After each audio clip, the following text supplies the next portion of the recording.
ఓం నమో భగవతే రుద్రాయ. శ్రీ విశ్వావసు నామ సంవత్సరం మనకి మార్చి 30 ఆదివారం నాడు ఉన్నది ఆ పర్వదినం. ఈ ఉగాది పర్వదినం మనకి ఆదివారం రావడంతో మనం ఏ దైవాన్ని కొలవాలి, ఏ రంగు వస్త్రాలు అనేటటువంటివి ధరించాలి, అలాగే ఈ ఉగాది పర్వదినం నాడు ఎటువంటి వస్తువులను దానం చేసుకోవాలి అనేటటువంటి విషయాలన్నీ కూడా మీకు ఇక్కడ తెలియజేయడానికి ప్రయత్నం చేస్తాను. ముందుగా మీ అందరికీ కూడా శ్రీ విశ్వావసు ఉగాది నామ సంవత్సర శుభాకాంక్షలు. మీ అందరికీ కూడా ఈరోజు మార్చి 30 ఆదివారం నాడు మనం ప్రధానంగా సూర్య ఆరాధన అనేటటువంటిది చేసుకుంటూ ఉంటాం. అలాగే మనకి మార్చి 30 ఆదివారం అవడం ద్వారా మనం ఆదివారం రవికి సంకేతము అంటే సూర్యుడికి సంకేతము కాబట్టి సూర్యనారాయణుణ్ణి ఖచ్చితంగా ఈరోజు ఆరాధించాలి. అలాగే ఈరోజు ఎరుపు రంగు వస్త్రాలను ధరించినా సరే మనకి సంవత్సరం పొడవునా కూడా చాలా చక్కగా మనకి ఉంటుంది.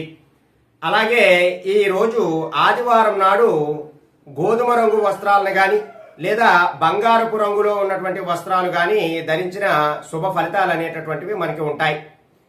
ఇక ఆదివారం నాడు మనం సూర్యుడిని ఆరాధించడం ద్వారా మనకి ప్రధానముగా ఆరోగ్యానికి సంబంధించినటువంటి ఇబ్బందులు ఏవైతే ఉన్నాయో అవన్నీ కూడా తొలగిపోయే అవకాశాలు చాలా ఎక్కువగా ఉంటాయి. ఎందుకంటే మనకి ఆ సూర్యుడు ఆరోగ్యాన్ని ప్రసాదించేటటువంటి దేవత కాబట్టి మనం ఆ సూర్య ఆరాధన అనేటటువంటిది ఉగాది పర్వదినం నాడు ఖచ్చితంగా చేయాలి. అలాగే సూర్యుడికి అధిదేవత ఎవరు అంటే శ్రీమన్నారాయణుడు కాబట్టి మనం ఆ నారాయణుణ్ణి కూడా ఖచ్చితంగా ఈరోజు ఆరాధించాలి. అంటే విష్ణుమూర్తి యొక్క ఏవైతే వైష్ణవ ఆలయాలు ఉన్నాయో అంటే మనకి వెంకటేశ్వర స్వామి కానీ లేదా రాముల వారు కానీ లేదా లక్ష్మీ నరసింహస్వామి కానీ ఇంకా కృష్ణ దేవాలయాలు కానీ ఏదైనా మనం విష్ణుమూర్తికి సంబంధించినటువంటి దేవాలయాలను ఖచ్చితంగా మనం దర్శనం చేసుకోవాలి ఈ ఉగాది పర్వదినం రోజు. అలాగే ఈ ఉగాది పర్వదినము నాడు మనం ప్రత్యేకముగా గోధుమలను నానబెట్టి దానిలో కొద్దిగా బెల్లమును కూడా కలిపి గోవులకు కనుక తినిపించినట్లయితే మనకి సిరి సంపదలు అనేటటువంటివి ఖచ్చితంగా పెరుగుతాయి. కాబట్టి ఈ పరిహారం ఉగాది పర్వదినము నాడు చేసుకోవటానికి ప్రయత్నం చేయాలి.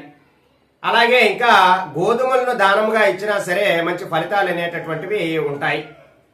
ఇక రామరక్షా స్తోత్రాన్ని గనక ఈరోజు పారాయణం చేసుకున్నారు అంటే మీకు సర్వ ఆపదల నుండి కూడా ఆ యొక్క భగవంతుడు మిమ్మల్ని రక్షిస్తాడు. అలాగే ఉగాది రోజు ఖచ్చితంగా మీరు విష్ణు సహస్రనామం పారాయణం చేసుకోవాలి. విష్ణు సహస్రనామ పారాయణం ఈ ఉగాది రోజు చేసుకోవడం ద్వారా మనకి సర్వ కార్యాలు కూడా మనకి దిగ్విజయంగా పూర్తి చేయగలిగేటటువంటి శక్తి మనకి ఆ భగవంతుడు కల్పిస్తాడు. కాబట్టి పెద్దలు గాని పిల్లలు గాని ఈ రోజంతా కూడా ప్రతి ఒక్కరూ ఏదో ఒక సమయంలో విష్ణు సహస్రనామ పారాయణము చేసుకోవడం ప్రధానం. అలాగే శ్రీరామ రక్షా స్తోత్రాన్ని కూడా పారాయణం చేసుకోవడానికి ప్రయత్నం చేయాలి. దీనివల్ల మీకు ఉన్నటువంటి క్లేశాలు గాని దుఃఖాలు గాని కష్టాలు గాని తొలగిపోయేటటువంటి అవకాశాలు చాలా ఎక్కువగా ఉంటాయి. కాబట్టి ఈ రోజు మీరు ప్రధానంగా ఎరుపు రంగు వస్త్రాలను ధరించడము, మీ దగ్గరలో ఉన్నటువంటి సూర్యనారాయణుల దేవాలయమును దర్శించడం కూడా చేయాలి. మీకు దగ్గరలో ఉప ఆలయాలు సూర్యనారాయణ స్వామి దేవాలయాలు కనుక ఉన్నట్లయితే వాటికి ఖచ్చితంగా 12 ప్రదక్షిణాలు చేసుకోవడానికి ప్రయత్నం చేయాలి. మీకు దగ్గరలో ఎక్కడా కూడా సూర్య దేవాలయాలు కానీ లేదా ఉప ఆలయాలు కానీ లేకపోయినట్లయితే మీరు ఉగాది రోజు ప్రాతకాలాన్నే ఒక రాగి చెంబులో నీళ్లు తీసుకుని ఆ నీటిలో కొంచెం కుంకుమతో కలిపినటువంటి అక్షంతలను అందులో వేసి కొంచెం వాటిలో పసుపు కుంకుమలను కూడా వేసుకొని మీరు సూర్యుడికి ఎదురుగా నిలబడి అర్ఘ్యాన్ని గనక సమర్పించినా కూడా ఆ సూర్య ఆరాధన అనేటటువంటిది పూర్తవుతుంది. కాబట్టి మీరు ఈ పరిహారాన్ని పెద్దలు గాని పిల్లలు గాని ప్రాతకాలాన్నే ఉగాది పర్వదినము నాడు చేసుకోవటానికి ప్రయత్నం చేయాలి.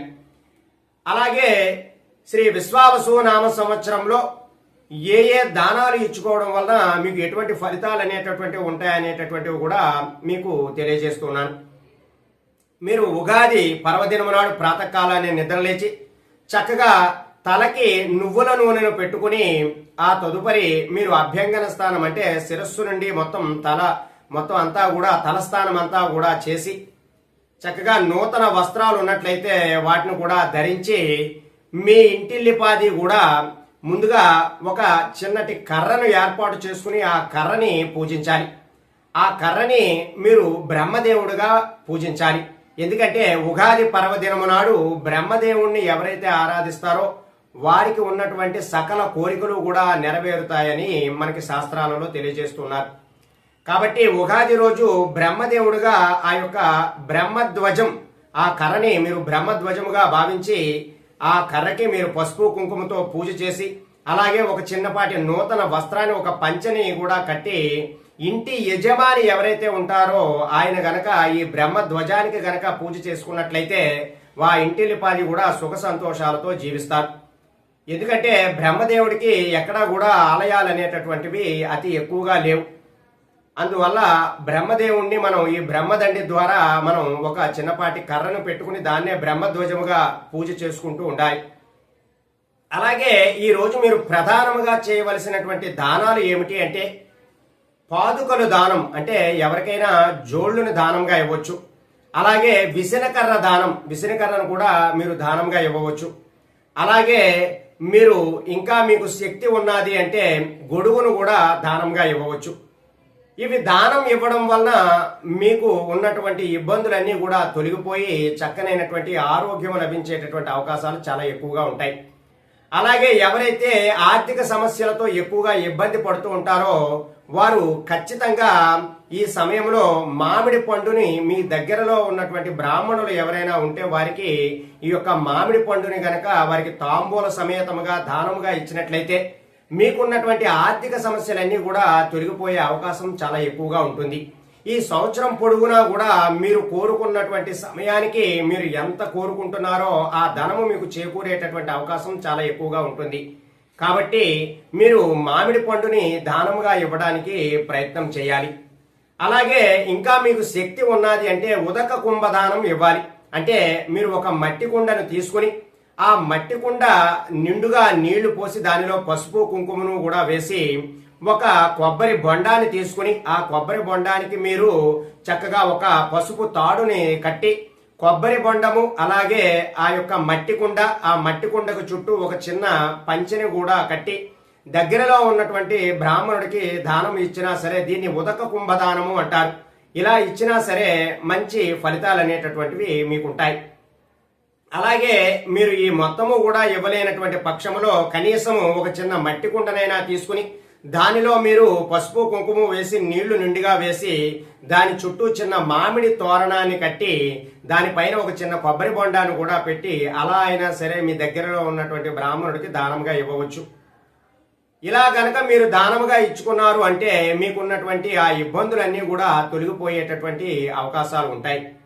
కాబట్టి ఈ పరిహారాలు ఈ ఉగాది రోజు ఆచరించడానికి ప్రయత్నం చేయండి. మంచి ఫలితాలు అనేటటువంటివి పొందండి. సర్వే జనా సుఖినో భవంతు. శుభం.